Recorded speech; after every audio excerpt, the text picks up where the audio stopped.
তোমার লাইফ থেকে। বিজয় কি বলেছে তখন আমি ছিলাম না, আমি এটা জানি না। না, ওই যে একটা কথা বলেছে না, "আমি ৳১০ দিচ্ছি, তুমি দিশার খোঁজটা দিয়েছো" বলে। আমারও কথাটা শুনে ভীষণ খারাপ লেগেছে। আমি ওইখানটায় যুক্ত ছিলাম।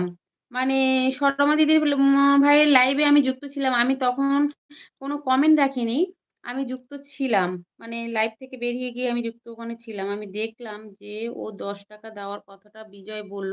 আমার ওটা খুব খারাপ লেগেছে। কাউকে মানে উম কাউকে যদি আমি উপকার করি, তাহলে এই, এই কথাটা বললে খারাপ লাগে না? তাই আমি বলেছিলাম, "খোঁজ দেওয়ার জন্য ধন্যবাদ। তোমাকে ৳১০ দিচ্ছি, মিষ্টি খাও।"